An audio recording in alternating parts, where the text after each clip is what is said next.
Need motivation? Watch a top 10 with Believe Nation. Top 10, I got a top 10. Got my motivation high for my top 10. Gotta learn from the wise women and men. All my life, like na na na na. For my top 10, top 10, top 10, na na na na. This one's for my top 10. Hey, it's Evan Carmichael, and I make these videos because chances are you are the most ambitious person in your circle, but you know you're capable of more, and you get that push by surrounding yourself with the best. So today, let's learn from one of the best, Jay Shetty, and my take on his top 50 rules for success. Enjoy. If while you're writing your book, if while you're recording your podcast, if you're sitting there going, I hope this is gonna be number one. This better be number one. I hope I sell more copies I hope than I this sell person. more copies than this person who's launching at the same time, because that's the only way. Well, guess what? Now the quality of your output right now has just dropped. Because guess what? You're now living 75% in the future and you're 25% right now. And guess what? This 25% is gonna define that future goal and result. And your happiness. And your happiness. Whether you get the result or not. Totally. Whereas for me, when I was writing my book, and of course I want my book to be a best-selling book. Of course I want my podcast to do well. Of course, we don't do anything for it to be last. Like, no one does that. But what I do know is that when I'm creating, when I'm producing, when I'm writing, that's all I'm doing. See, the truth is that only 2% of the world's population can multitask. Now, the crazy thing is when— Who are those 2%? When people hear that, they think, I'm in that 2%. Like, everyone thinks that they're in that. But most of us are the 98%. Yeah. And the truth is, there is no such thing as multitasking. What it is fast switching between two tasks. So the quality is just dropping. Because you cannot do two things at one time. You cannot. No one genuinely can do two things at once. I guess you could maybe like pat your head and do this at the same time. Yeah. But you can't do something productive at the same time, right? Or creative. And so what I'm saying is that when you're sitting here going, this needs to be number one, you are reducing that thing's ability to be number one because it now doesn't have your full focus. Right. So that's the difference maker, that you can want to be number one, there's nothing wrong with that, but you can't keep comparing what number one is to someone else's goal too, because everyone's got a different trajectory. Like, there are some people that are kind of come in and do really well at one thing and you're gonna do really well at another. And that's why competition has to first be in your space. Like, don't compete in a space that's not yours. Right. Because now you're just trying to be someone else again and you get lost in identity. Exactly. Exactly. I'd literally experimented with everything with my health, even as a monk, and I tried week-long fasts and I'd pushed myself without sleep. I used to sleep like 4 to 6 hours a night. And I got to a point where I was like, I need to take care of my health. I need to make my health a priority, because I was so fascinated about mastering the mind that I almost neglected the needs of the body. And I can definitely say that I got to incredible places with my mind, but at the expense of sacrificing my caretaking of my body. And I felt I wanted to go back and do both of them together. A lot of my friends will say, Jay, you always look like you've got something exciting going on in life. And I'm like, yeah, I do. But that's because like 9 people told me that my other ideas sucked, right? And so like I get more wins because I get more failures. Because I'm failing so often, I'm trying so many things out so often that don't go right. And then everyone sees the one thing that goes right. And that's how it works. And that's the odds for anyone. That's not just me.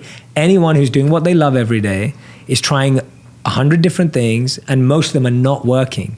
But because they're playing the game of numbers, something's got to work. Like, that's how I live. I'm just like, if I try 10 things this year, one of them's got to work. But if I try one thing this year, most likely it probably won't work. Right. And that's the biggest challenge. If we just up our experiments, like, you got to do something new for every weekend this year. The way I see it is that competition in and of itself is not good or bad.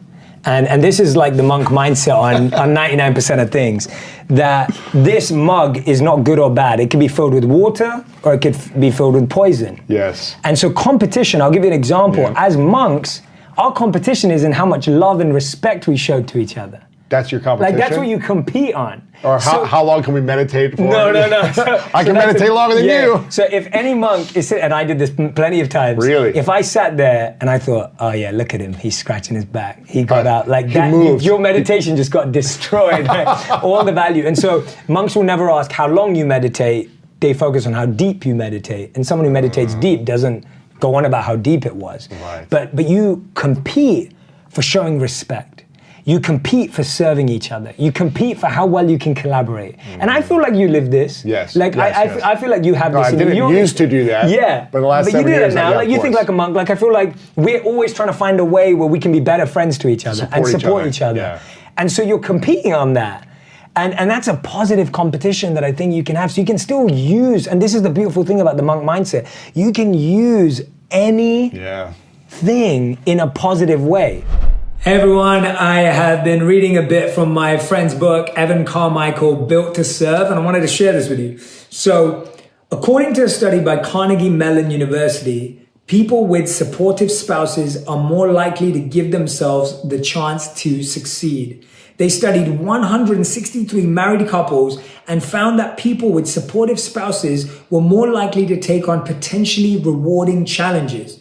Those who accepted challenges experienced more personal growth, happiness, and psychological well-being. Now, I can truly say that I've experienced that in my life. When I first met my wife, I was just starting out. I had never released a video. I hadn't created any content. And she was such an important part of feeling supported on that journey. So whether you're in a relationship, whether you're dating, whether you're married, or even if you're single, being supported by friends and a strong community is important.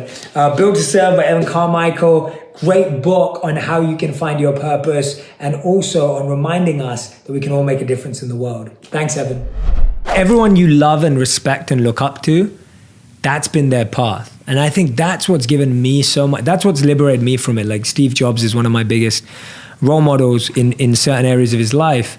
And when I've read his biography by Walter Isaacson, it's like the guy has failed so many times, yet all of us, like most of us, have a phone that's an iPhone or an Apple product in our home or whatever it is. It's like he's not worried about all those times it went wrong because he obviously won big in this area of his life. So my take's just everyone you look up to, whether it's an athlete, an entrepreneur, a coach, a CEO, whatever it is, they have messed up so many times. And just know that. So when you're messing up, you're on the path. Like you're on the same path, right? And I encourage people to share what they're failing at too, because it just helps. Something that happens is you have to surround yourself by peers in a space too who understand you and don't see you as competition. And that's really hard, and it's like a fine line. I genuinely believe that collaboration wins always. So my whole approach to most things has always been, hey, I want to collaborate with you. Whether I'm bigger on social media or smaller on social media, I'm just like, I just want to work together because I think that's going to win long term for all of us.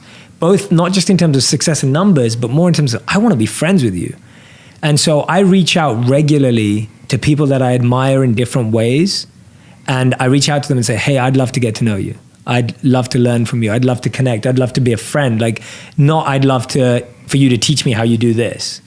And if that comes naturally from that relationship, amazing. If it never evolves into that, I've just got a great friend who now gets me. So I try and make friends in two areas. One is in an area of people who understand my life, because I feel the conversations you can have with someone who does exactly what you do are just so great because they already get you, right?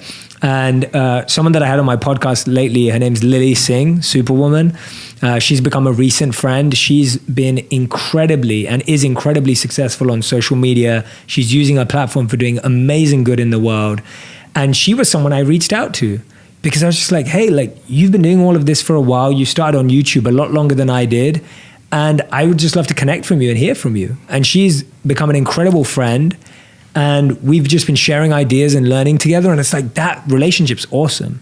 And then at the same time, I'm trying to find people who are not in media. So I still have friendships with the monks back in India. And I just spent January in India for a month. I was meditating again for roughly about 21 days. And I have them in my life because they remind me of like the roots and they remind me of the truths that bring me back.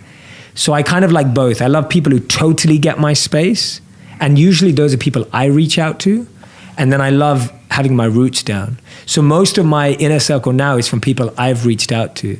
Or they become people who've been reaching out to me for a long, long time and have been consistently reaching out to me asking for nothing. I'd say I was quite rebellious and independent even as a monk. A lot of part of a monk's life is conforming and accepting authority and following a path. And those are all beautiful things for people who like those things. For me, it was a great training ground and a great system of giving me abilities and skills and habits that I didn't have before.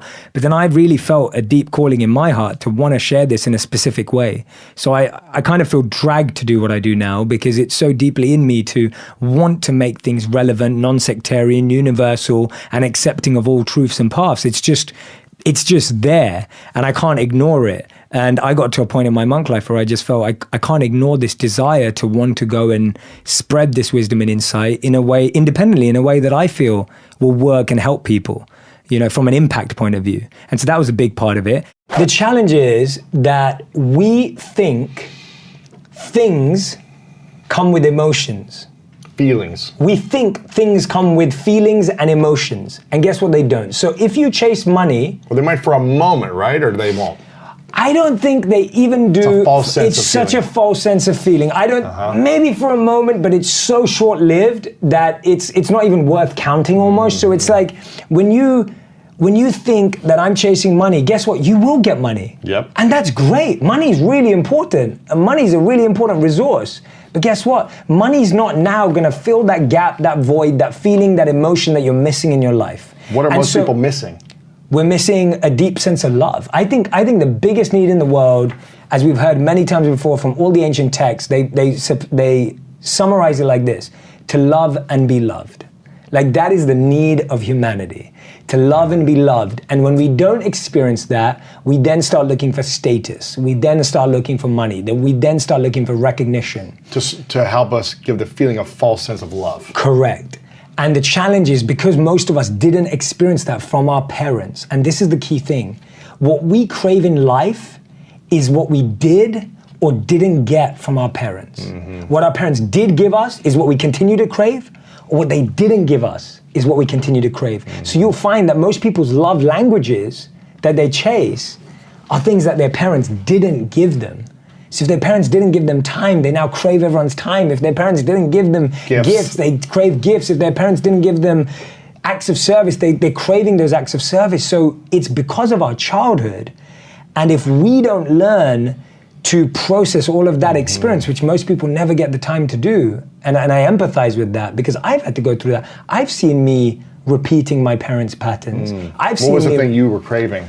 So I would crave... A big thing for me was I would crave surprises and gifts because... That's your thing. Yeah, that's my thing. Still is your thing. It's still my thing. Yeah. And I... Did your parents not do that for you? No, they did. My mom did a lot of it. That's why you still crave it. Correct. So my mom would always, every year on my birthday, she'd always surprise me with the one thing I wanted. And I wasn't spoiled growing up. I didn't have a lot growing up, but she would get that one thing, whether it was like a Power Rangers toy or whether it was whatever it was, you know, something, you Video know. game. Yeah, things you want as a kid, right? And she would always surprise me with that. And that became so deep-rooted. Now, I'll give you an example. When I then married my wife, you just expect people to know that. That they're gonna do the same thing. Totally. And so she now didn't do that. No, because I'm expecting my wife to be like my mom in the sense of I expect her to surprise or show me love in the same way. And she doesn't know that. She's not a mind reader. I can't expect her to know that. So it took communication. It took time for me to explain that. So anyway, I think that's where it stems from. That desire, it doesn't come from you can say it comes from society and education. Of course it does. But I think the deepest place it comes is what your parents did or didn't give you. That's where it comes from. Yeah. I've seen some stories about some phenomenal Paralympians. I've seen some phenomenal stories about human beings who without arms and legs have achieved extraordinary feats. And this blows my mind because I always think like some of us have challenges in different areas, but imagine being born without legs or arms or, you know, like actually not having stuff that we all take for granted. But those are like, for some people, that would be an absolute dream to have that. Now through robotics and bionic limbs, they can have that. But for years they've lived without it, but still I've seen positivity in them. I've seen drive in them. I've seen a desire in them to achieve something phenomenal. So it's amazing what's happening out there. And we really have to connect with those stories rather than living in our small bubble. And often because we only live in our small bubble, we talk to the same people.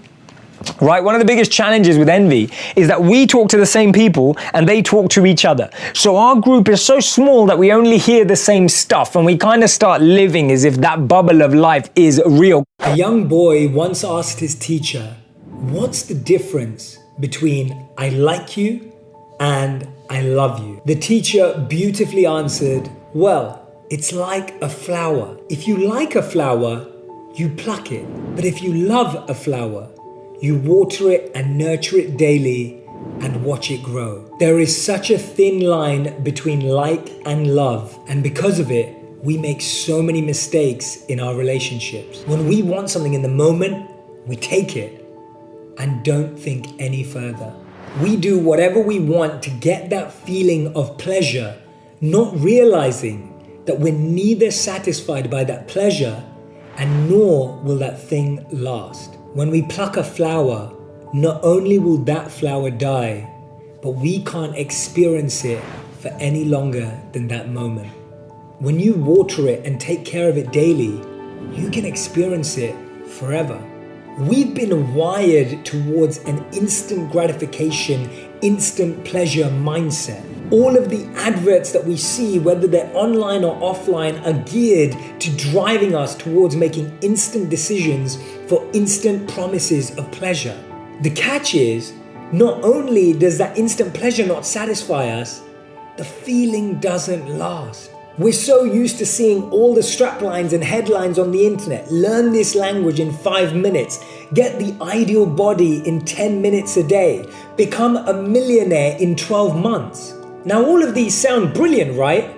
The problem is, they're not real. They're not true. They're false promises. The reason why it works is because it appeals to one of the most basic human desires: situational improvement without major resource investment. Of course, you can pick up a few words in another language or shed a few pounds of weight if that was your goal. Or maybe you will make a little bit more money. But real knowledge, real awareness, real fitness, real business, all of these things take time. Real relationships, real connection, real purpose takes time. Naturally, the internet headlines focus on the short term instead of the long term. Because most of us would never click on something if it said, learn a language in 5 years with dedicated daily practice. We wouldn't click on something that said, here is the 1 hour workout that you need to do every single day. And we wouldn't click on the one that said, if you want to be a millionaire, here are the 10 failures that you will go through in year 1, how broke you might be by year 3, and you may not even make it by year 9. The important lesson here is, if you want meaning, if you want purpose, if you want fulfillment, those things take time. And I just sense energy intuitively too. Like I'll take a meeting with someone and decide in a meeting whether I'm going to speak to them again or not. And I just trust that because my intuitions, I've been trying to strengthen it over the years and it rarely lets me down. So I kind of go with that a lot. And my encouragement to everyone listening is you have a powerful intuition. You're just covering it with your head. So just listen to how you feel when you're with someone. Like listen to your heart, listen to your gut, listen to your instinct, because it's probably usually right. Don't let your head get in there and make stuff up. The thing is to get really close to that fear. So what we usually do is embrace it, get close to it, get intimate with it. We become the bat. Sit in the bat cave. Literally, yeah. And embrace the fear. Totally. Yeah. We run away from fear. We like to run away and go, oh, it's not coming with me. Or what we do is we hear one thing and we define the whole understanding of our fear based on that one thing. Yes. So it's like someone, and I'll give you a normal example in a normal life scenario. Yes. Someone says to you in the office, you know that they're going to cut a few people. Uh-huh. And you don't even check. You don't even know. Is it real? And now you just made it real and now you're running with it and you're trying to run away from it. So you're trying to avoid conversations with your boss. You're trying to avoid any conflict. You're trying to, you're just trying to avoid it. And so actually what you need to do is go, okay, let me actually discover that fear. Let me go intimate with that fear. Let me ask myself, where's that fear coming from? What am I really scared of? What am I really scared of? Am I really scared of losing my job? Am I scared of not having any money? What am I really scared of? And when you get to the root, and I call it the why ladder in the book. Mm-hmm. So it's asking yourself, what am I scared of? And then go, why am I scared of this? Why am I scared of this? Why am I scared of this? And when you can't ask why any longer, you've got to the answer, and that's what you have to deal with. Most of us are not dealing with what we're actually scared of. So that's how you let go. Yeah. You let go by keep asking yourself. So I'll give you an example of mine. Like if I heard that, or if you hear that in your office, that people are getting cut, it's like, you just get scared and panicked. But the question is, why am I scared of that? Am I scared of that because I haven't been working hard for 6 months? Am I scared of that because I've been skipping meetings? Am I scared of that because I know my boss will probably fire me first? Or am I scared because I've been performing really well and I'm expecting a promotion? Knowing which one it is sets you up to build the path forward. Not knowing that just puts you in this panic frenzy. Anything that happens from an external item or something that's induced from something external never feels like you earned it. It never feels like you got there yourself. And hence you become a dependent person on that experience. Whereas when you've built something, it's your experience to go back to at any point. And the thing I love about that is that there's this awesome part in this movie called Limitless, where Robert De Niro is talking to Bradley Cooper, and Bradley Cooper's taking a pill to be limitless. And Robert De Niro goes, you know what? I know you've taken something. I know you think you're smarter than you are, but because you haven't worked for it, you don't know how to use it. And therefore you will fall down, therefore you will fail. And it's such an interesting, and I feel the same way, that any experience that's coming from anything external, we will feel insecure when we don't have it. Whereas when you've meditated and you've really worked hard at building those experiences and that discipline and going deep, you know you can access that at any point in your life. And that's the beauty of doing it yourself, you know, to get there yourself. You talked about the fear of fear and how you had to learn to let go of your fear of fear. What does that actually mean, letting go of the fear of fear? Yeah, so I talk about how we fear the wrong things. What do we fear? So most of us are fearful of how our friends are reacting, what's happening on social media, and what's the random bit of news that we heard.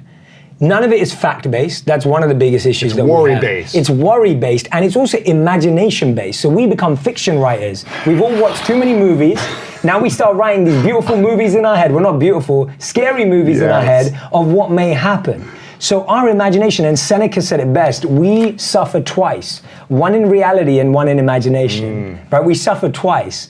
And this is the what biggest... actually happens to us, Totally. and then the story we continue to tell ourselves. Totally. Now there's this incredible study in the book that I have to talk about. So they took monks and they took non-monks and they competed against each other. They competed against each other, literally. So they put this plate where you experience heat. And so what happens is the non-monks touch this plate. Now this plate heats up gradually, softly, and then at one point it gets really hot for 10 seconds and then it cools down.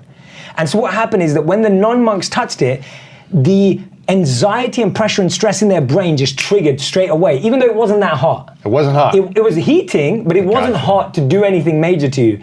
But the anxiety and stress in imagination or in anticipation went through the roof in the non-monks.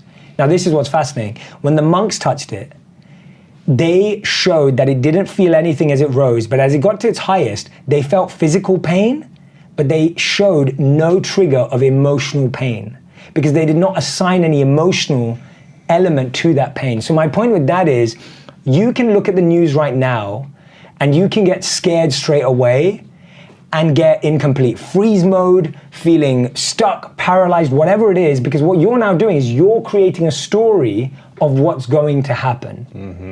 And that story... And you can cause sickness in yourself. You can cause sickness just by the inside story, yourself. not actually... The reality. The facts of the disease hitting you or something happening physically to you. Totally. And that story, again, can be used positively. So your story may actually be true. But if it's going to be true, now you can prepare.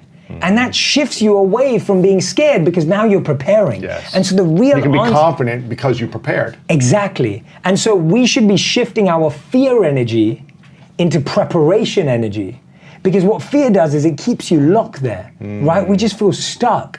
I'll give you an example. Like when you were preparing for big games, when you used to play in the NFL, right? And you're playing American football against some of the biggest athletes in the world, it's like you can either sit there and be scared that you're going to play this game on the weekend, or you can prepare. And your confidence is in the preparation. So when people go, how do I feel confident right now?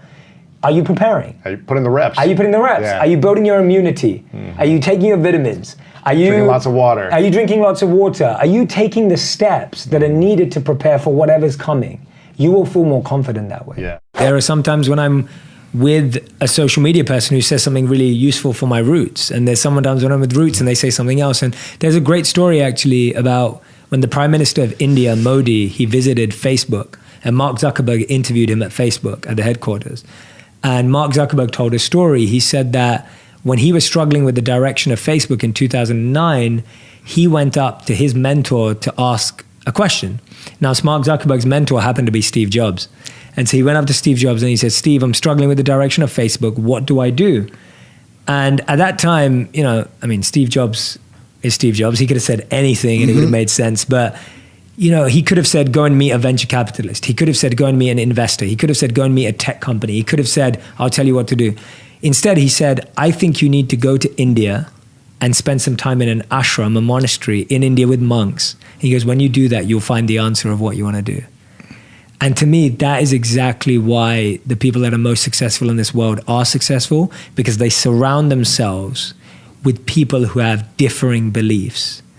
And MIT did a research study on this. They found that people who are more innovative and creative in an organization knew people who didn't know each other.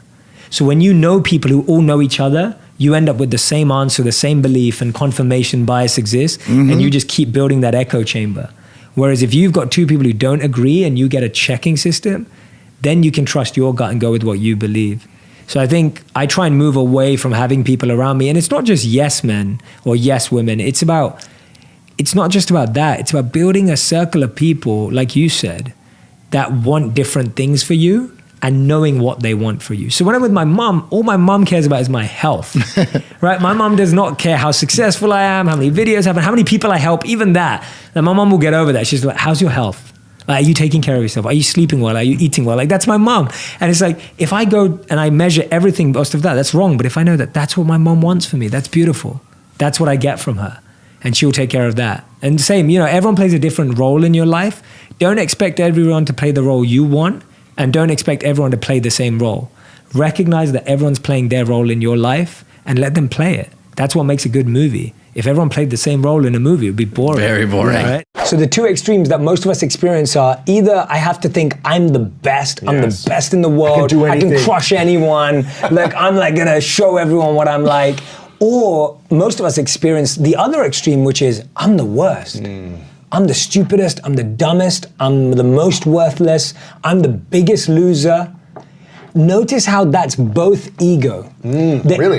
Yes. Why is the negative ego? So the ego wants to be the best of the best, or the ego wants to be the worst of the worst. The ego won't accept being in the middle. Really? The ego wants to feel the deepest sense of being the lowest. And that's why victim mentality is actually a subsequence of ego. Really? Yeah, that's how it's explained in the Bhagavad Gita, because the point is that you can't deal with just being bad, you have to be the worst. My pain is the worst. I think Jada talked about this on your podcast, where she was like, I had to tell people why my hurt was more painful than their hurt, and they could never understand how bad it was. Right? Exactly. That's ego as well. That's ego as well. So you see these two sides of ego keeping us locked away. And so the only way to get with that, and the only way to balance it and bring it all into one, is genuine self-honesty. Honesty is the best place to be. And the best thing about honesty is, I'm really good at this, I'm really average at that, and I'm really bad at that. And the challenge we have with that is most of us have no idea. We just have zero self-awareness about what we are good at, what we are bad at, and what we're average at. So we think, I'm pretty average at everything. I'm pretty good at everything. And when I hear those answers, I'm like, simple things. Just go and talk to people that know you. Yeah, what am I great at? Ask them, what's my superpower? What do I do differently? What do you think I do that is different that no one else does? And guess what? I guarantee you, if you ask a colleague, if you ask a friend, if you ask a family member, if you ask people they'll say different things. They'll say different things. But you get to learn about yourself. So real confidence comes from knowing your strengths and going all in on them. Your confidence does not come from just standing up the right way or just saying the right stuff to yourself. Body language only. And that's important. I'm a big believer in all of that, but what I'm saying is that doesn't build real confidence. Real confidence comes from thinking, I'm really good at this, I know I can do this, and I love doing it. And really, this is the most important bit. Confidence comes from serving other people. When you see the impact you have on others, and this is the biggest issue, the reason why we have such low self-esteem today in the world is because people are not serving others.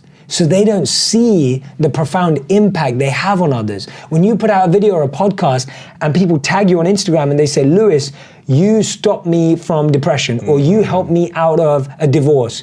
Or people, when they watch my content, they'll be like, that stopped me from committing suicide, or whatever it is. When you see that, you get such a deep sense of self-worth that you matter. And guess what? Everyone matters. Whether you matter to 1 people or 1 million people, everyone matters. Yeah. But if you see your impact on someone's life, you will feel such a deep sense of self-worth. And so whether you're serving at giving out free food, or whether you're serving at a local charity place, or whether you're serving through your work, serve, because when you take that step, you get a boost of self-esteem. Every day we recharge our phones, but we forget to recharge ourselves. Let's just say we slept well the night before, which means we start our day with 100% charge. When we wake up in the morning, we roll over and 80% of us check our smartphones before we brush our teeth. We scroll through social media, we browse through emails. That takes away 10% of our energy. Let's say we now have 90% charge left. We then commute to work. We spend our day in the office, in meetings, interacting with colleagues, finishing off projects and assignments. We now have 40% charge left. On the way home, we commute through traffic or on the train, and that takes away another, let's say 10%. We now have 30% charge left. We come home and switch on Netflix, talk to someone about what our day was like, and sometimes we lose another 10%. We now have 20% charge left. At 20% on our phones, usually the charge bar goes red. We get an alert. We get a message that tells us that we only have 20% battery left. The question is, do we notice when our charge is at 20% or 10%? There are always signs from our bodies, our brains, our minds. But are we tuned in? One of the best things we can do to recharge is to exercise. The hardest part of any workout is actually the 15 minutes leading up to it. We come up with 15 reasons why we don't want to sweat, and we change our mind 15 different times. CNN reports that when you work out, your brain creates more serotonin, which sends messages to your nervous system of happiness and well-being. Working out for 30 to 40 minutes every day can recharge our battery by 20%. Meditation is an incredible way to recharge our batteries. Exactly what the gym does for the body, meditation can do for the mind. Meditation gives us downtime, physically, mentally, emotionally, and spiritually. Meditation also directly impacts your entire nervous system by reducing your body's productions of stress-related chemicals such as cortisol. Meditation is a great way to recharge and can take you back up 20%. We've all heard about incredible morning routines, but the one thing that can make a huge difference to your recharge is your evening routine. 35% of us are not getting the recommended 7 hours of sleep per night. Remember, every body and mind is different. Make sure you find the amount of time you need to get that serious battery recharge. And the 75-year study by Harvard found that beyond anything, the real sense check for happiness and meaning in life was relationships, connections, interactions with depth that are fulfilling and full of joy. Making time for deep, meaningful interactions every day can give the recharge our battery seriously needs. What if we've recharged ourselves as much as we recharge our phones? Because if we don't, we'll end up like one of our phones in the bottom of some drawer in our home. So there's a book that I love called The Journey Home. It's the story of a man who hitchhiked at the age of 19 from America and London across the world in search for the truth. And it's incredible because it shows that desire as a true seeker, and it's got travel, it's got potential romance opportunity, it's got that sacrifice, it's got everything. And it's just, it's a true story, it's an autobiography. It's just a really incredible story of how someone can truly seek the truth and want to find themselves, and what that takes and what that looks like. So that book is incredible. It's called The Journey Home by Radhanath Swami. It's an autobiography. It's incredible. I highly recommend it. And then the Bhagavad Gita is the book I studied as a monk. It's 5,000 years old. It's the story of a warrior getting advice from a divine coach, getting insight into life. It's it's a book that's like the classic of India. And today, most knowledge that I read seems like it stems from it. Like there's rarely a quote or an Instagram quote or a Tumblr quote that I find that wasn't influenced by the Bhagavad Gita. It's not the easiest read, but it's incredible if you dive into it with someone who knows it well. So we're actually creating bubbles of reality that are almost illusion-like, somewhat inception-like. We're almost creating a dream within a dream within a dream, and you get so lost in that definition of success that you forget a broader, higher perspective definition of success. Does that resonate? Does that make sense? That often what happens is that we're so in our closed groups, we don't open up to what's actually happening outside in the world. So I'm talking about these people with robotic arms and legs, bionic arms and legs, Paralympians who are proving phenomenal things without even having limbs. Can you imagine that? It's an amazing achievement. Definitely take a look at it. And it makes us immediately feel more grateful for what we have. Here's the shocking truth about loneliness. This is why we need to take it more seriously. Surveys show 1 out of 3 adults are lonely, and the health impacts of loneliness are shocking. Studies have shown that people who are lonely are 50% more likely to die before their time. Researchers show that loneliness is as damaging to our health as not smoking 1, not 2, but 15 cigarettes per day. Only around half of Americans say they have meaningful face-to-face interactions with a loved one, family, or friend every single day. Members of Generation Z say they are the loneliest generation and experience more health problems as a result of it. Loneliness was also linked with less physical activity, compulsive use of digital technology, and not being able to share our problems with others. In a study of 20,000 adults, 54% say that they don't know one person that knows them well. Additionally, 56% of people said that the people they surround themselves with are not necessarily with them. And approximately 40% said that they lack companionship, don't have meaningful relationships, and feel isolated. All of us have been in a crowd but felt lonely. All of us have been invited to a party but wanted to leave. All of us have likes on social media but don't feel loved in real life. So many of us can get comments on our posts but can't get a friend to call us back. Loneliness is real. So here's what we have to do. After studying over 2,500 consumers over 6 years, research found that people that see material possessions as a sign of success felt more lonely. Investing our money in experience rather than things is a great way of breaking the loneliness and materialism cycle. Schedule a time each day to talk to a friend. Take a class to learn something new. Volunteer to deepen your sense of purpose. Spend time with people who look more like your future than your past. The mental health charity Mind cites 2 factors that can cause loneliness. Someone either not having enough social contact or, more interestingly, being surrounded by people but not feeling understood, loved, or cared for. Notice, it's not just being around people, but being understood. It's not just being invited and present, but feeling like you're contributing. Loneliness really comes then from a lack of significance or lack of worth and what you bring to the table and what value you truly offer.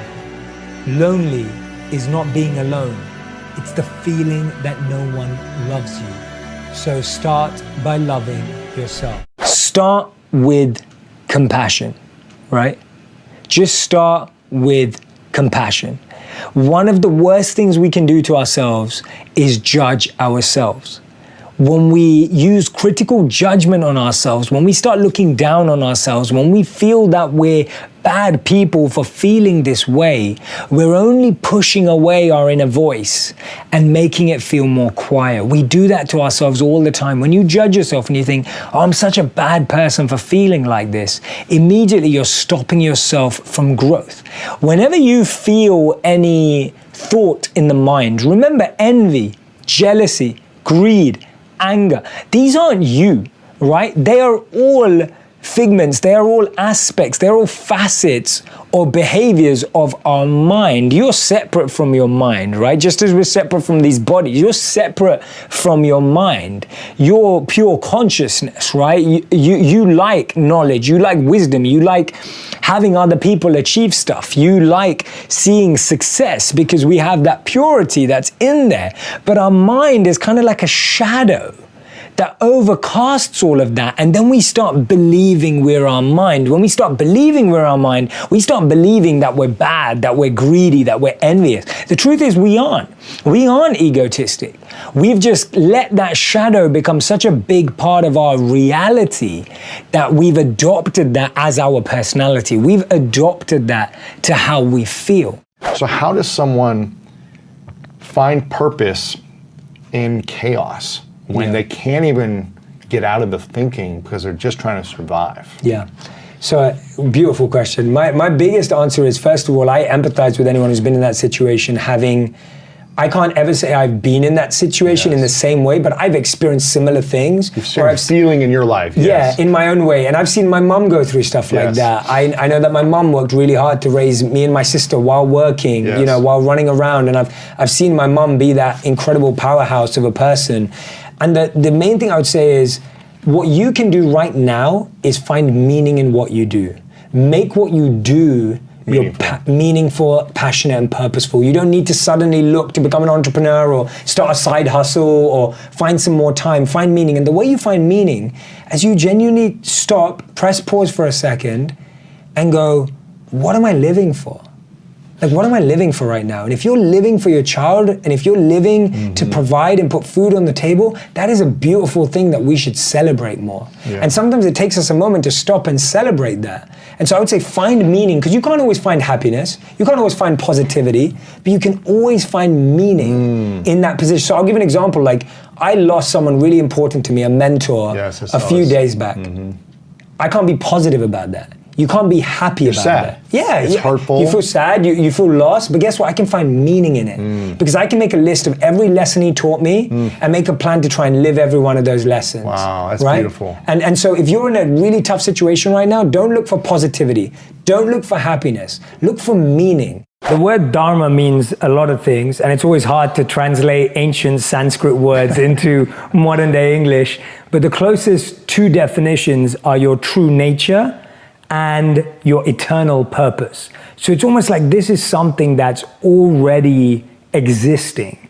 It's already almost part of your DNA and part of your makeup, and it's allowing that to be completely unleashed. But I break it down in the book to make it really simple, because just like you, the amount of people that say to me, Jay, what's my passion? What's my purpose? So I use dharma to be described as the word purpose. And then I create this formula or this mathematical equation for how to unlock purpose. And to make it simple, and obviously people can dive into the book and do the questions and everything else that's in there, it's passion plus strengths plus compassion equals purpose. And I'm going to say that again because I love to break it down, because I'm going to break each of these down for you as well, that passion plus strengths plus compassion equals purpose or dharma. And this is also similar with the concept of ikigai in the Japanese terminology, which is reason for being. So you find these in a lot of ancient traditions. But now let's focus on the word passion. How do you know what your passion is? So to break it down, I've been thinking that purpose is like an adult, passion is like a teenager, interest is like a child, and curiosity is the womb. So the birthplace of passion is actually curiosity and interest. And I think we waste so much time trying to be like, what am I really passionate about? What do I really believe in? That's going to take years to figure out. And I've heard you say this too. That's going to take experimenting. It's going to take testing. But the thing you can start with right now is the simplest form of, what am I curious about? What am I interested in? Let me take a course on that, or let me take a seminar on that, or let me go and try that, or let me shadow someone who's done that. And that experimenting process is the only way to unlock your passion. The monkey mind is what we experience on a day-to-day basis. The monkey mind is restless. The monkey mind is jumping from branch to branch. The monkey mind's trying to find a bigger banana. The monkey mind is constantly just like feeling flustered, dissatisfied, scarce, and overthinking everything. The monk mind is the exact opposite. The monk mind is calm and composed. The monk mind knows to be focused and aware. The monk mind knows. So everything in this book and everything that we're talking about is the transformation from the monkey mind that we experience to the monk mind. The monkey mind is almost the enemy to the monk mind. It's the opposite. Yes. I read an incredible study that changed the way I create and think. And it said that the human mind can't be logical and creative at the same time. How many of you have ever walked from a highly creative brainstorm where you were fueled with passion and then had to talk about numbers and business and, right? It's tough, right? Anyone ever found that quite difficult? It's quite challenging, and the mind's like trying to run from one side of the brain to the other side of the brain. So what I do is I create in depth. So I go really deep into my creation, and then I go really deep into everything else that I have to do. So before I went to India, I created my content in advance. And so when I was in India, I was able to really switch off. So the beauty of being able to be in India for 21 or 30 days, or wherever I am in the world for that matter, I'm then not having to think of creativity as stress or pressure. I'm able to do creativity as a form of passion and service. And so when I was in India, I was able to not look at Instagram. I was able to not look at Facebook. I was able to completely switch off for 21 days when I was there earlier in January. And I started my year in the way I wanted to. So I was meditating for 8 hours a day. I was spending time with my teachers who are mind-blowing and incredible and trying to learn from them and take in knowledge and wisdom from them, and continuously praying to be of more service this year and make a difference this year. So that's how I chose to spend my January. And I had so many people saying to me, they were just like, Jay, it's January. Things are going well in your career. How can you take 21 days off? Right? That pressure, that noise of like, things are going good for you. How can you take time off? I was like, things are going good because I'm doing this. Right? Like, you know, I had one of my teachers that has kept saying to me for years, he goes, if you want to move 3 steps forward, you have to go 3 steps deep. And so if I'm not going forward, I know it's because I haven't gone deep. So for me, that's a big priority for me. And that's what I try and do when I try and do that every day, but I also believe in immersive experiences. So a lot of us today, we live in this world, which is like 10 minutes a day. Do it for 10 minutes a day, everything will be great. And that is great. There's nothing wrong with that. But imagine you spent with a boy or a girl, your partner, whoever it was, someone that you just started dating. Imagine you spent 10 minutes a day with them. How long would it take you to figure out whether you wanted to fall in love with them or not? Probably a long time. And so when you go immersive, if you spend a weekend away with someone, you know whether you like them or not. And meditation, mindfulness, all these habits are the same. The more you immerse yourself, the more you get an experience that stays with you, the more that you can live with that experience and keep going back to it for 10 minutes a day. So I really believe in immersive experiences. I love the 10-minute-a-day advice, but I also deeply believe in having a deep, immersive, absorbed experience that completely takes over your whole body, mind, and soul. We're wired for generosity, but we're educated for greed. I think I just said it to you 2 years ago when I was on the podcast. Yes. And it's like, and when I said that in the statement, it was, and it's so true. We're wired for generosity, but we're educated for greed, because what happens is, when we're kids, you'll see kids you want to share. Go out their way, they want to share. It's part of my candy bar, whatever, totally, right? Yeah. And then as we get older, we're told that there's less. And this is what the key is. As we get older, we're told there are finite numbers of how many kids get made onto the basketball or baseball team. Yes. We're told there's a finite number of college spaces. We're told there's a finite number of how many tickets there are. We're told there's a finite number of people that are successful. Guess what? In the theater of happiness, there are infinite and unlimited seats. And there is a seat with your name on it. That's so good. There is a seat with your name on it in the theater of dreams, in the theater of happiness. But you think that because you think that there are only 100 people allowed in, that if someone else makes it before you, that you don't get in. And guess what? Is there a cap on how many billionaires there are in the world? No. No. Is there a cap on how many millionaires there are in the world? No. No. Is there a cap on how many happy people there are in the world? No. And that's why I really am encouraging Forbes. I want Forbes, forget printing a rich list, print a happy list, print a service list, print a list of who is serving. We should do that. We should do that. Who is serving the most in the world? Wow. Right? That'll be competition based. Yeah, sure. I gave more than you gave. Yeah, and that's why it should be service based on time, energy, and money. Because we should start showing how much time people give, how much energy people give. Mother Teresa, I don't think she gave any money to her charities. Right. But she gave a lot of time and energy. Yeah. You know, you look at all the people who made a change in the world, Martin Luther King, Gandhi, like, they may not have given a lot of money to stuff. Yeah, they gave time and energy. You don't have to give resources, but your resourcefulness, your love, your time, your focus, your attention, your compassion. Love that. Resourcefulness of the heart, not of the wallet, I think is Love key. that. And you don't need to have a lot of money to make a big impact. You don't. And this is the training. See, we've been educated for greed because we've been told everything's limited. There's limited number of this, limited number of this, number. And every time you play in numbers, and I think it was Bob Marley who said it, but every time you play in numbers, you'll always be dissatisfied because guess what? Someone's always have more. Someone's always gonna have more. I was speaking to a friend recently, and this friend was telling me that he bought a home, which is very expensive. Yes. Very, very expensive. And he went to a party at someone else's house. And he told me that when he was getting a tour of this party, he found out that this person had a painting on his wall, which cost the amount his house cost. Shut up. And so he was joking with me. He was like, that guy's painting in the house. He's got my house on his wall. Wow. And that just puts things into perspective. And you think about that, like, and then you look at someone like Jeff Bezos and you think, oh, well, he's the richest man in the world, but does he have the most fame? No, he doesn't. Right. Does he have the most beauty? Subjective decision. Does he have the most strength or power? Maybe not. And so no one has the most of everything.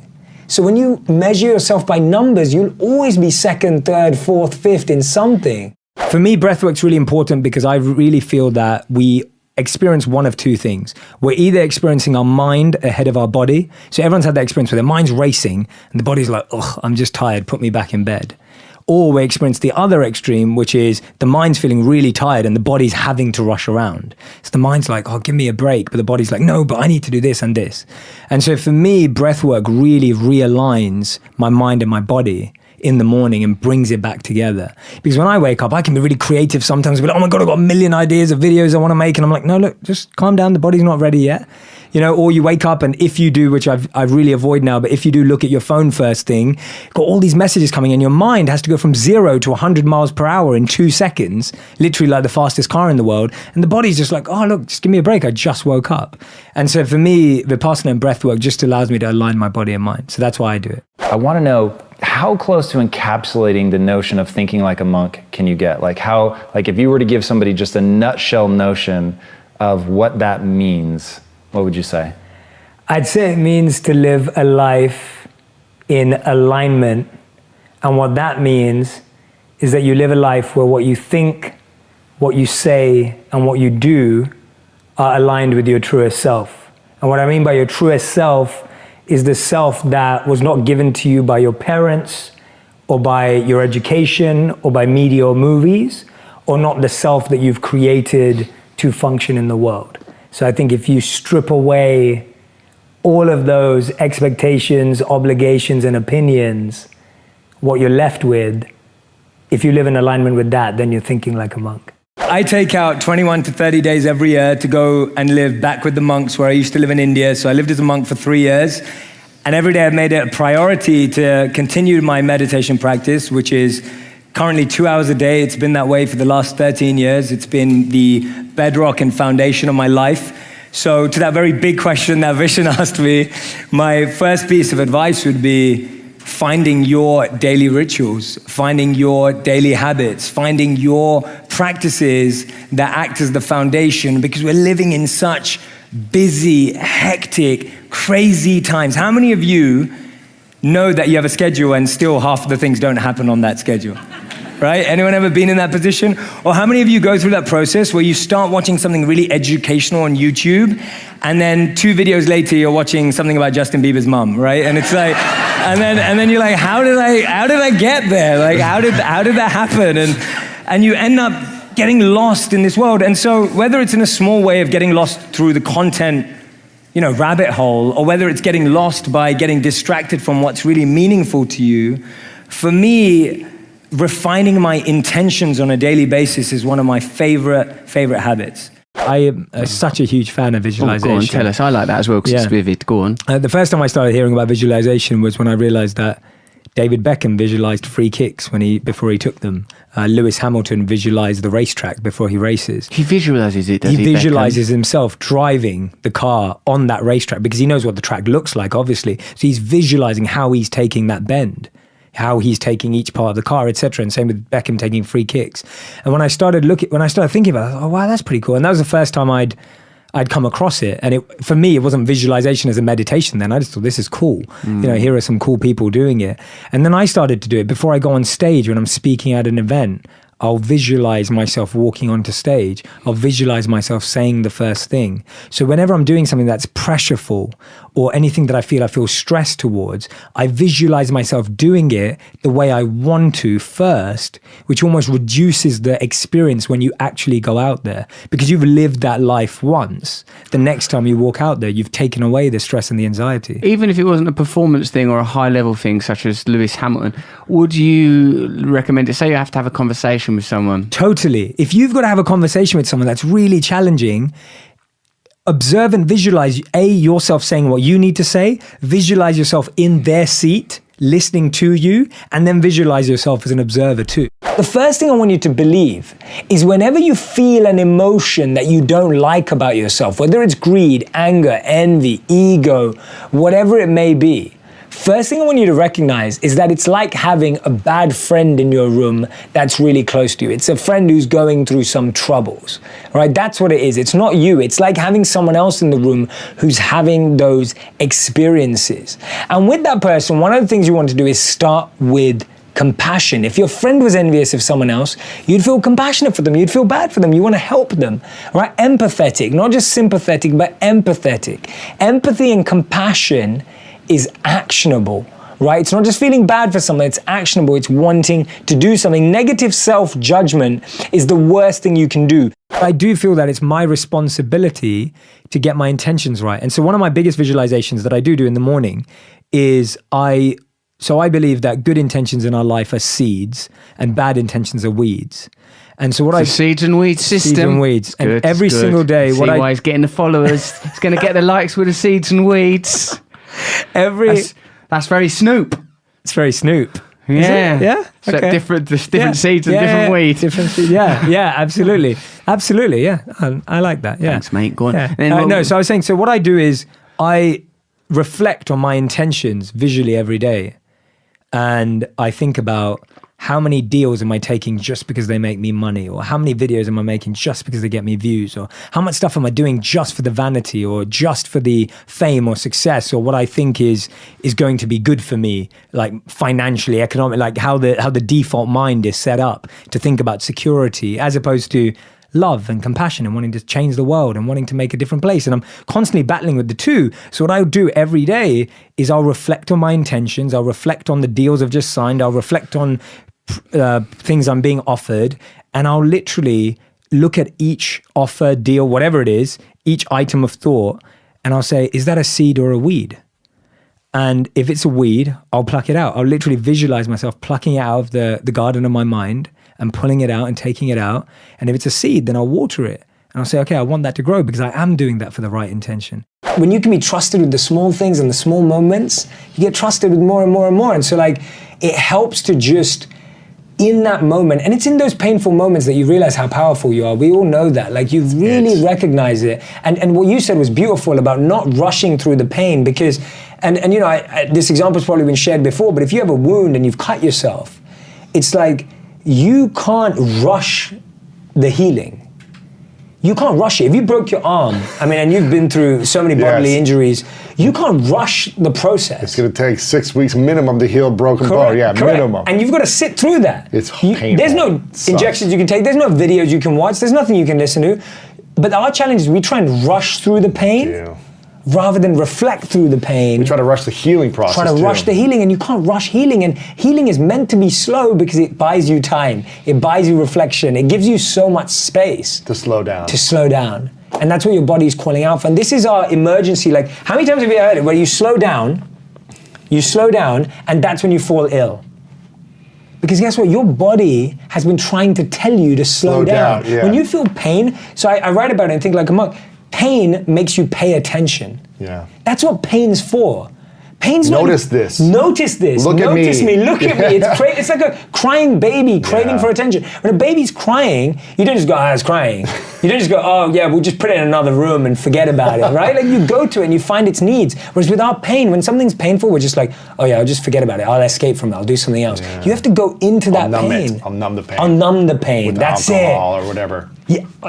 100%. That's usually our response is, what can I do to numb this? Work more, have sex more, drink more, drugs more, whatever it is. Rather than let me actually become alert. And guess what? The pain just gets higher and higher and higher and higher because unfortunately, until it really hurts, we don't stop. Or you need more and more to numb it with.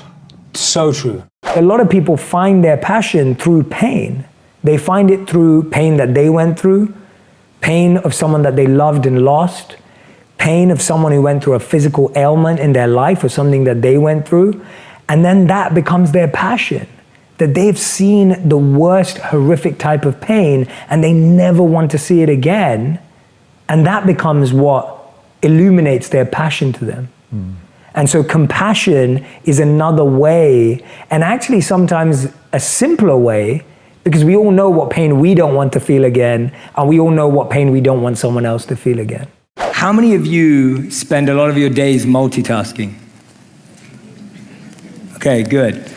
So a lot of us spend our time multitasking. Now studies show that only 2% of us are actually able to multitask. And when most people hear that, they're like, yeah, I'm in that 2%.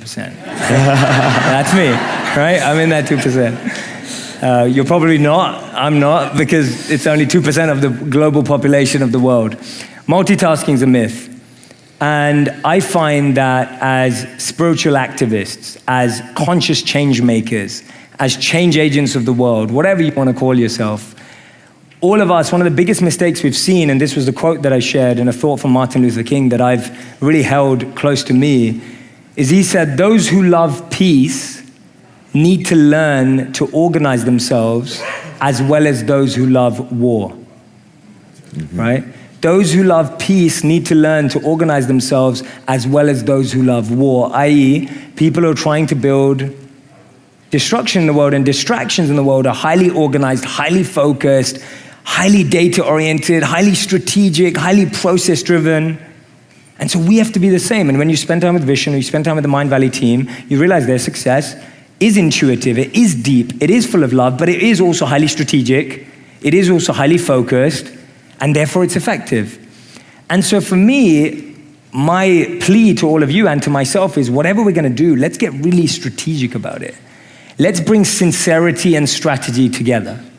Let's bring data and dynamism together. Let's bring intuition and insight together, right? Let's not look beyond that and think, oh, that stuff's gonna work out because my intention's nice, right? Your intention's not gonna run a mile, but it will help you run the marathon.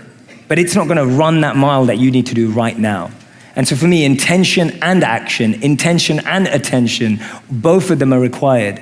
And so my recommendation is whatever your dream is, whatever you're inspired by, whatever you think is going to have a positive impact on the world, bring both to that, right? Don't settle for one or the other. I usually write down each option that I have in life. And I think we all have different options in life. And then I'll place a word above it that feels like the right emotion. So either it can be fame. I could be doing something just because of ego and fame. I could be doing something out of love. I could be doing something for money and stability. I could be doing something for inspiration and passion. So I try and define why.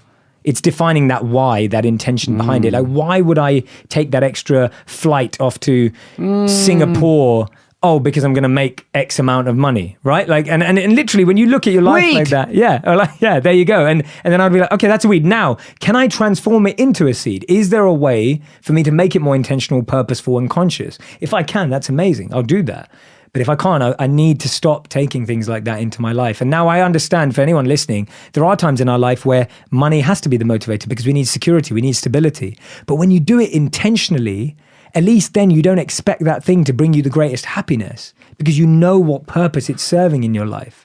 So I know a lot of people who'd love to quit their jobs and live their passion.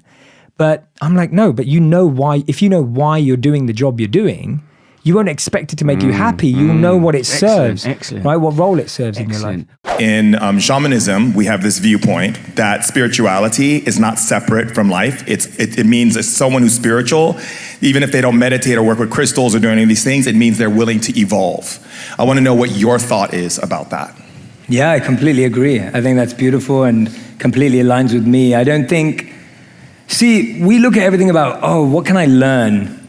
And actually half of learning, in my opinion, is really unlearning. Everyone already has the answer inside of them. You're not really learning anything new. You're just trying to get rid of all the bad lessons you learned.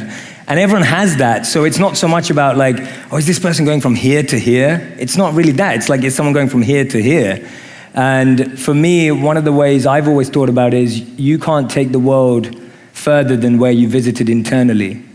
So for me, every person that we're meeting already has that journey right there. And all you're asking them to do is look inwards as opposed to outwards. So no, I completely agree with you, and I think that's a beautiful point that you've shared. And I think it's something nice for us to know so that we don't judge and label people. We don't walk around and think, oh, those are spiritual people, those are not spiritual people. Because, yeah, we're all spiritual people. And it's just that some are covered. It's like the sun's always out, but often it's covered with the clouds. Rarely here, a bit more lately. But the sun is always out. It's just get covered by the clouds, and that's us. We've just been covered. And we get covered by those clouds, and they cloud our identity, they cloud our perception. And so all we're doing for ourselves and others is clearing out the clouds.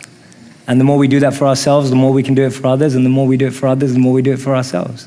In 2016, I moved out to New York. So just let me paint a picture of 2016. I moved 3 jobs.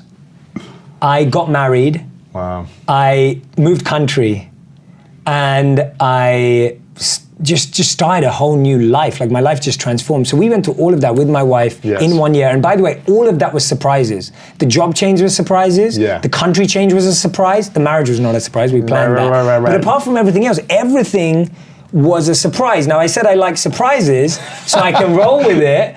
But my point is that's a lot of transition in a year. So much transition. And I felt the burden of being in a new city where we had no family, we had no friends.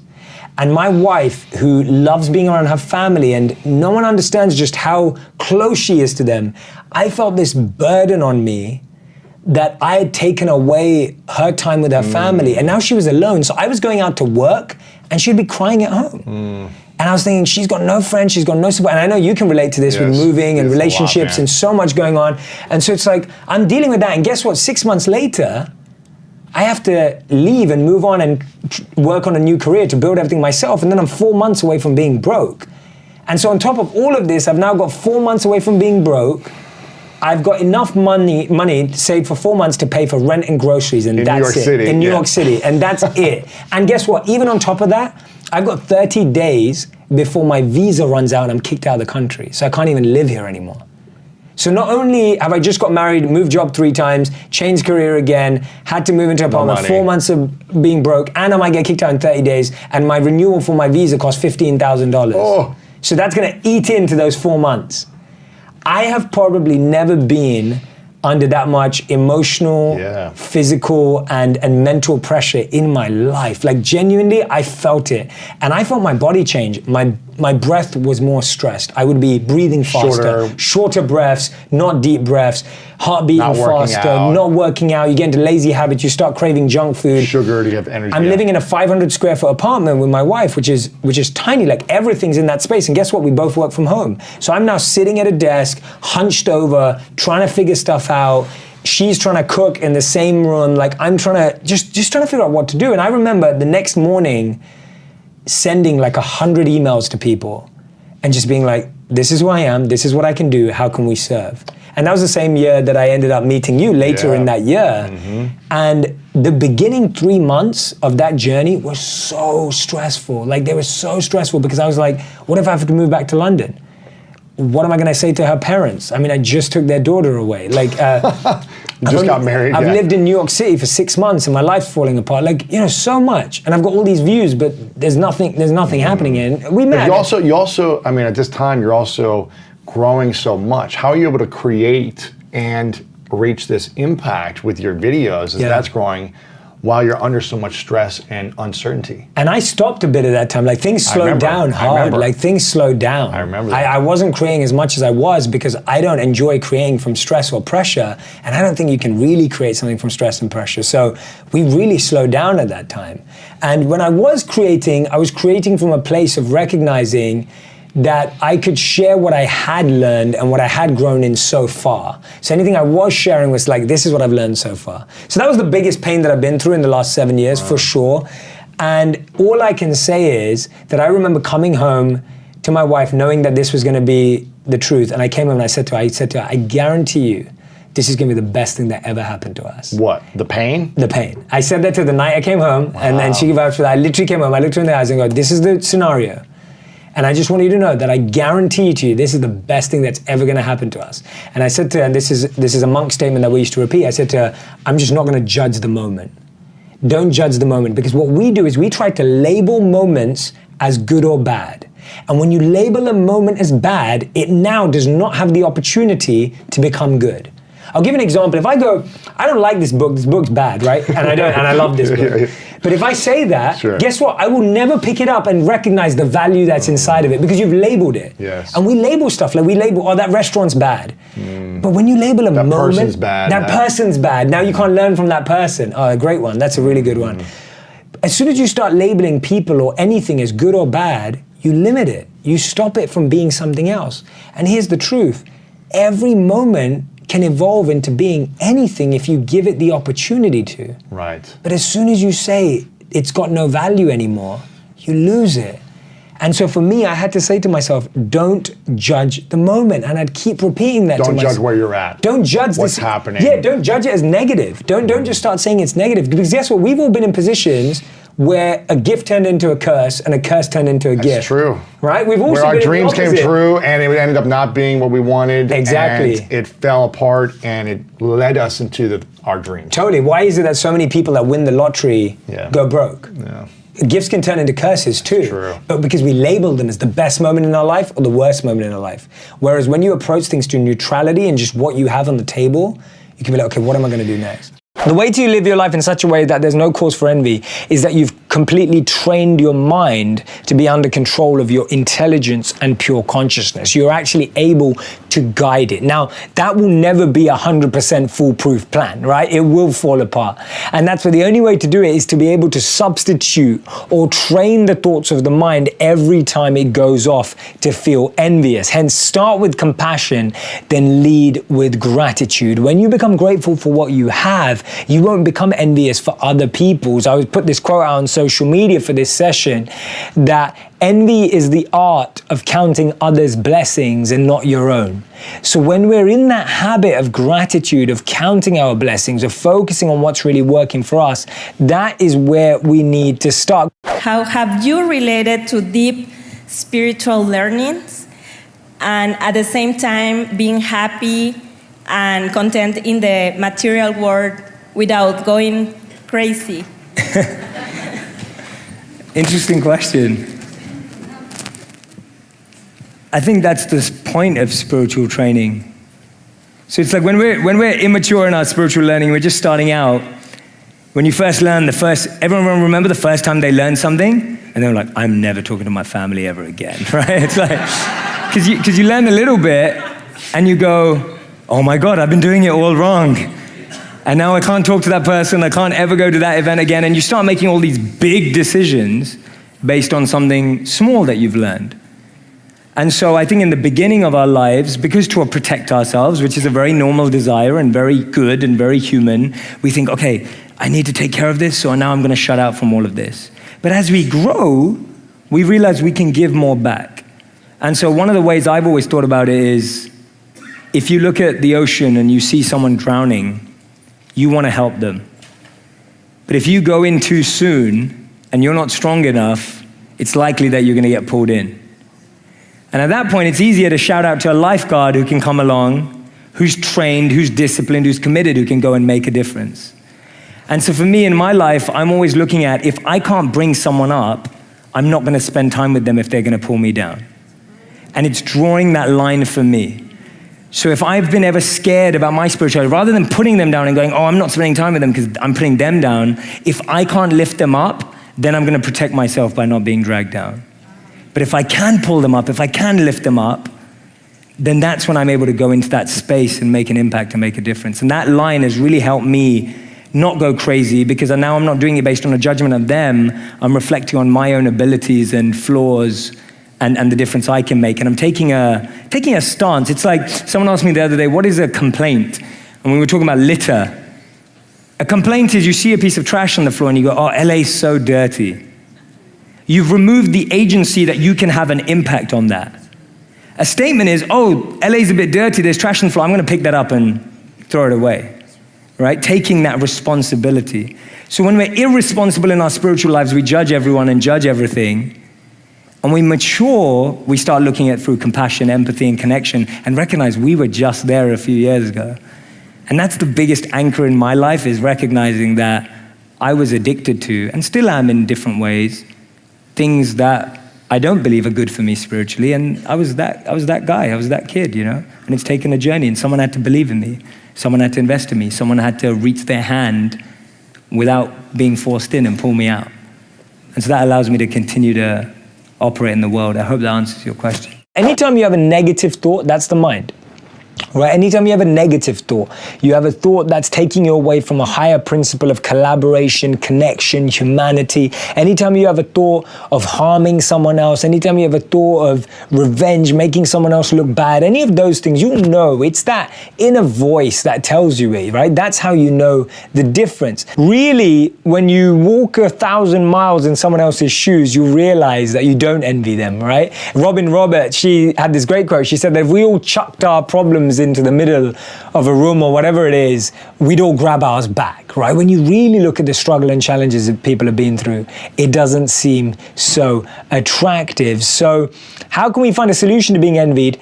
Really always be humble, always be grounded. If there's people that are envying you, always express yourself in the most servant leader format, right? Don't ever let it feel like reality. Be yourself, be humble, be grounded in that way. What's been the biggest lesson in the last 12 months for you? Because you've created so much in the last 12 months. You've done so many things.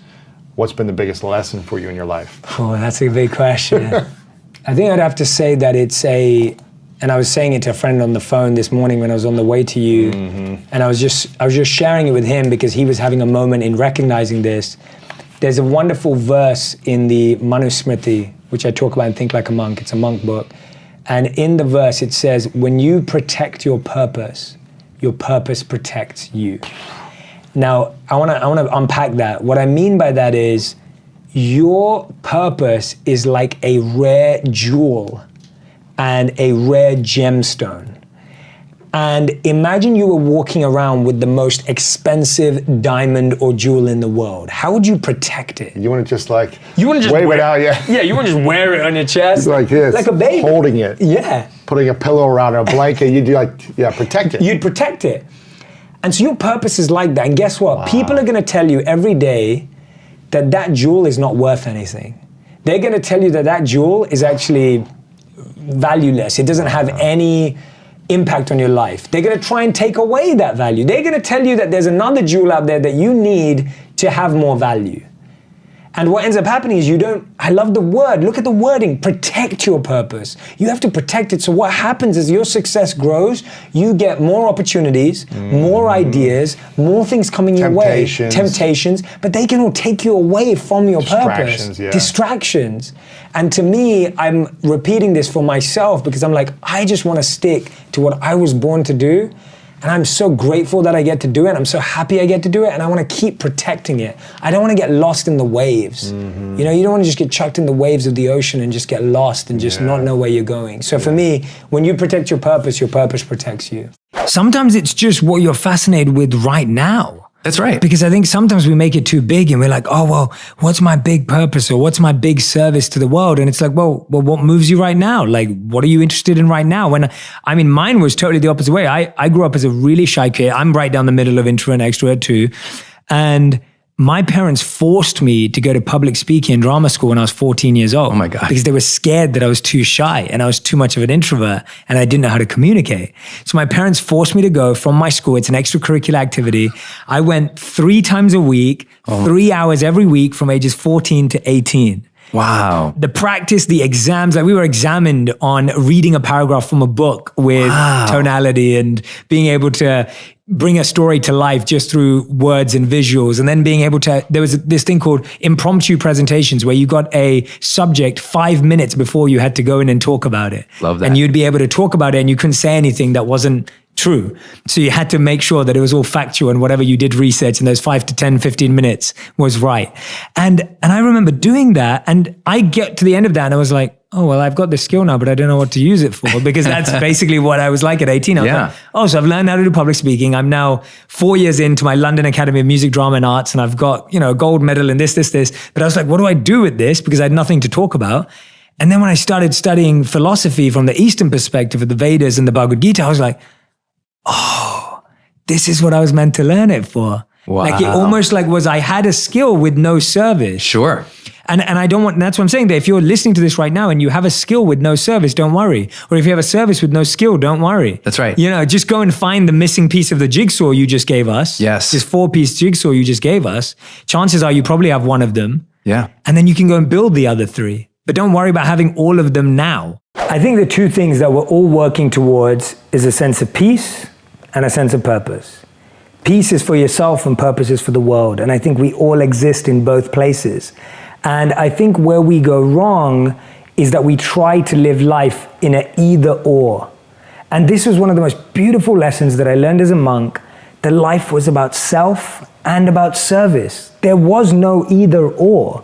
It wasn't disconnected or divided. You couldn't live a life of complete selfishness and expect to be happy. That wouldn't work.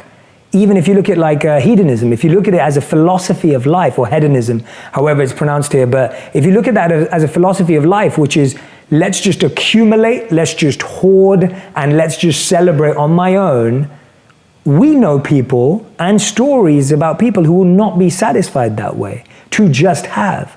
You're one of them. You and Lisa, and I can say this honestly, and I said this to Lisa the other day, are 2 of the most generous, loving people and humble people that I know, despite all your success and incredible achievement.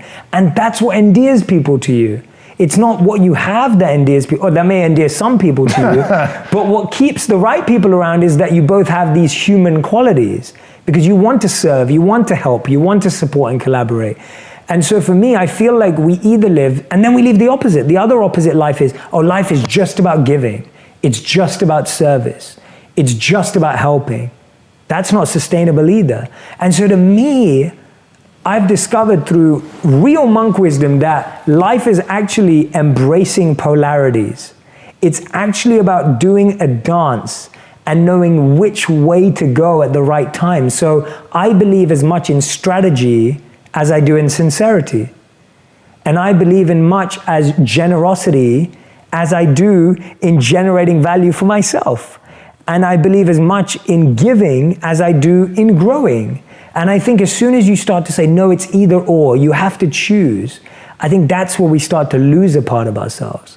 And that's why I add that compassion to passion, because I know a lot of people who do what they are passionate about, but actually lack meaning and purpose in their life because they haven't turned it into a service. I just really have had to build up rules around my social media use. You have. So my rule is never look at the phone first thing in the morning. Oh right? my gosh, I am really trying. This is my biggest one. Like, I think if we did this, we would conquer our lives. I have now not looked at Instagram first thing in the morning. I just look at like the text, the email. Okay, we're good. That's good. Yep. That's huge. It is for me. That's huge. At one point, I actually used to put my phone and my laptop locked in my car downstairs. Whoa. Because that was the only way I could truly convince myself not to look at my phone. And I think we have to go to that extent sometimes, or that extremity, to really push ourselves out of it. So I don't look at my phone until I go down to the gym, which is 2 hours after I meditate and wake up and everything. So I try and avoid looking at my phone for those first 2 hours. And I find what that does is it gives your mind time to warm up. You don't start your mind on someone else's reactive schedule. Right. When you wake up and you look at that email and you look at that notification, you're now thinking about everything everyone wants you to do, not what you want to do, right? You're not thinking about who you want to be or what you want to achieve. You're thinking about, oh, Mary wants me to get that right. You know, Julie wants me to do that, right? Like whatever it is, like you start thinking about everyone else's schedule. And then the third thing that happens is, and I've said this before, but I think it's really powerful when you think about it. And I think about this in the morning, it really stops me. None of us, and I mean literally none of us, would let 100 people walk into our bedroom first thing in the morning. That's true. Ever. Before doing your hair, before you doing maybe your makeup, getting clothes on, having a shower. You would never do that. But we let 100 notifications enter our mind. That's literally trying to shake our consciousness awake, right? It's like really trying to wake your mind up. You're expecting your mind going from 0 to 60 miles per hour in 5 seconds when you open up Instagram or WhatsApp or emails. And it's so much pressure on our minds. That's really all it is. It's pressure and stress for your mind to have to wake up and warm up way quicker than our bodies do. So that's been a huge one for me, that rule. The pressure of finding your purpose will stop you from finding your purpose. Literally, the pressure is so heavy. And that's why it's not about finding that. It's just starting with the basics. What am I good at? And I talk about it, and I break down Dharma in here, and I talk about what are your passion, what is your expertise, what is your compassion, because that's really important. What is your compassion for the world? Like, what problem do you want to solve? People will say, there's so many things I could do, there's so many things. I'm like, my question is not what causes you the greatest joy. Sometimes my question is, what causes you the greatest pain? Make that your purpose. Make that your purpose. If you don't know what your joy is, you definitely know what your pain is. What do you not like in the world? What do you not like? And so for me, go serve that thing. 100%. So for me, the greatest pain I see in the world is people not reaching their potential. That causes me more pain, because I believe that there is someone out there who is stacking shelves who has the cure to cancer. Right. There is someone out there who's a talented singer. There is someone out there who's not living to their potential, and I think we're better people, we're better partners, and we're better parents when we live to our potential. So that's what I'm trying to solve. And I'm not saying that's the biggest thing, I'm just saying it's my thing. How do you help people develop their strengths and recognize what their strengths are in the first place and calm that monkey mind so that they can see clearly? This is why I love Tom. You're just amazing. I mean, Tom, you're literally explaining my book for me. I'm just like, this is like the biggest masterclass of the book. It's great.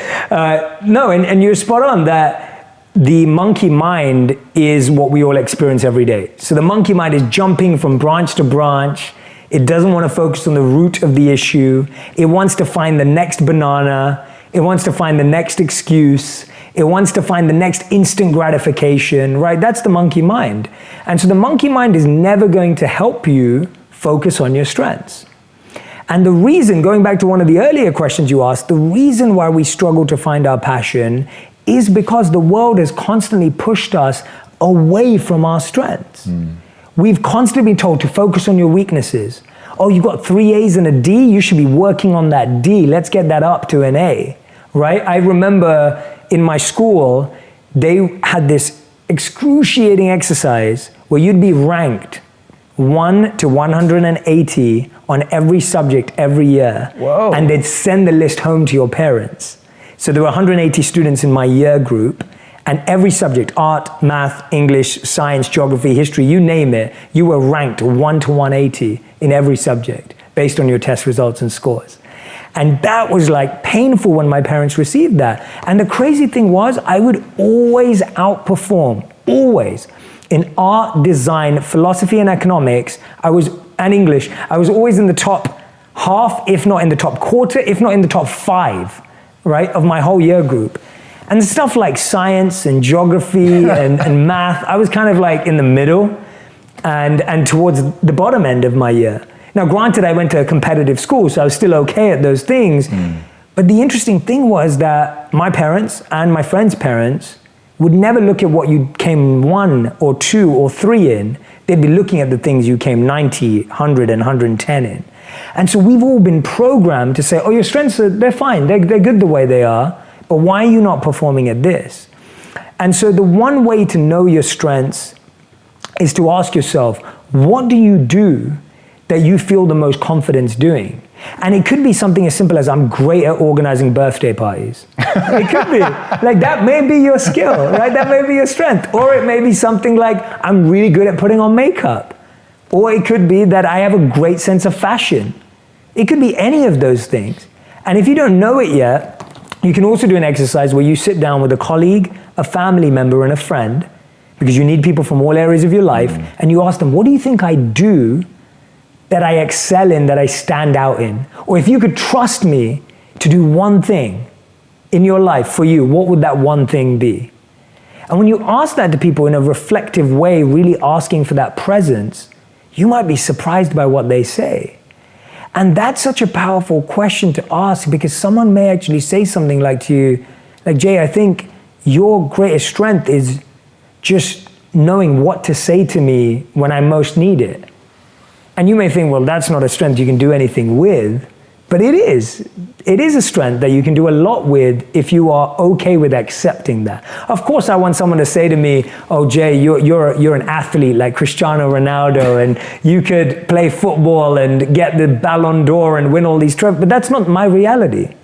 And so I feel that that's the place that I would start with strengths. And there was a great study done on the healthy, wealthy, and wisest people in the world. And they were asked, if you could invest in what you're good at, you're average at, or what you're bad at, where would you put your money? And so if you take 100%, how would you divide that as a ratio? And if you ask this, I want everyone who's listening and watching at home right now to do this exercise. And you may write down 33, 33, 33. You may write down 40, 40, 20. You may write down 10, 10, 80. Whatever you write down, the most healthy, wealthy, wisest, successful people on the planet will say theirs is 100, 0, 0 or 80, 10, 10. They go all in on their strengths because they know that if they go all in on their strengths, they can become exceptional at it. Now, here's the caveat. When it comes to your hard skills, focus on your strengths. But when it comes to your soft skills, focus on your weaknesses. Now you got to tell me which is which. Yeah, so hard skills are things like Excel, math, product design, using a video camera, script writing, speaking. These are all hard skills in the sense that they're very clearly defined, very tangible. You can really measure them. It's almost like a skill that's measurable. Your soft skills are like emotional intelligence, listening, compassion, empathy. These are all soft skills or considered soft skills. And those are where you focus on your weaknesses because they can actually end up tripping you up while you're trying to become the best at doing the hard skill. So you may be the best videographer in the world, but if you don't know how to listen to your community and your team, then no one's going to want to work with you. And so to me, that's the missing link, that we're actually the other way around. We put all our emphasis on getting better at our weaknesses and our hard skills, and we think that because we're empathetic and good people, that will be enough. And it doesn't work that way. What is faith to you? Faith to me, like the two polarities, is the day-to-day practices and the map. So it's the thing that's guiding every decision. Right. It's the thing that's guiding every direction that I move in. It's the thing that guides who I want to be friends with, who I want to connect with, the type of work I want to do. But then it's also what I do daily. And to me, that's what's so beautiful about faith, that it can be practical and simple, but then it can be philosophical and spiritual. Yeah. And so to me, faith is both, because if I'm not practicing on a daily basis, how can it last? Right. And if it's not the governing thing behind all my decisions, then how is it true? Like, how is it real? And how is it your moral compass also? Exactly. Yeah. So for me, it's both of those things at all times. And so it's everything I do in the morning. So my meditation practices, my prayer, the way I communicate, how I speak to my wife. Like, I think all of those things, how I speak to anyone, right. I think all of those things are my faith. And at the same time, it's like, am I doing this out of love? Am I doing this out of service? Am I taking this decision just because it pays the bills and just because it makes money? Or am I doing this just because I think it'll be cool? It's the same as, it's so funny you asked me this question, because I was speaking to someone about you just before coming on the show today. Really? Yes. I was saying one of the things I love about Ashley and why I think we get along so well and we find it so easy to connect is because we both have such deep faith. Yes. And I said, I always find it easier when you meet someone who has their faith and it may be different, but they're open. Yep. And then you just connect. And that's how I feel with you, that when we first started talking and meeting, I felt it straight away. The people who are really rooted in their faith, and that comes before anything else, I always connect. Yeah. Learn how to have a conversation with yourself. Ooh. Like just learn how to have a conversation with yourself. Like if you don't know, I'll give it, one of the studies that I share in the book, which I absolutely love, men and women were asked either to be alone with their thoughts for 15 minutes, or they could give themselves an electric shock if they were bored. And they took the shock. 30% of women chose an electric shock, and 60% of men chose an electric shock because they didn't want to be alone with their thoughts. For 15 minutes. For 15 minutes. Why is that? Because we have not learned to have a conversation with ourselves. Or even love ourselves. No, we haven't. And I think that starts with the conversation. Yeah. I think you're right. We don't love ourselves, but that starts with learning to talk to yourself. So find time for you to talk to your own mind, to talk to yourself, to understand yourself, to find out. How many of us, when you go to a restaurant, you know whether you're going to go back or not, based on whether you like the food. When you watch a movie, you know whether you're going to recommend it to your friends based on whether you liked it or not. Why do we keep visiting the same people, the same places, and doing the same projects when they don't lift us up? So many of us are not aware of the same people that we hang around with that bring us down, the places that don't feed us, they drain our energy, and the projects that don't light us up. Yeah. But we keep going back there because we don't talk to ourselves. Because we don't talk to ourselves, because no one, like I can ask you, hey, did you like that restaurant? But when do we ask ourselves, hey, do I want to hang out with that person? Does that person Do I want to be in this relationship? Do I want to be in this relationship? Be in this job? We just get scared of those conversations. So I think the biggest and hardest lesson is that our family and our friends will be more inspired by our example than our education. They're going to change when they see us change. They're going to transform when they see us genuinely transform. They're not fascinated by how much you've learned and how much you know, and you can do a headstand now, and you can do all these chakras and mudras, and all these Sanskrit words, and that doesn't move the people that have known you since you were young or have known you before, and that doesn't make an impact on them. What makes an impact on them is your example and your transformation and the amount you've changed. I remember this was really tough. So someone asked a similar question, but not as nicely as you did. You asked it very respectfully. But I remember when I was a monk, this question was asked to my teacher. And my teacher's actually very compassionate, but this was one of his heavier moments of it was harsh.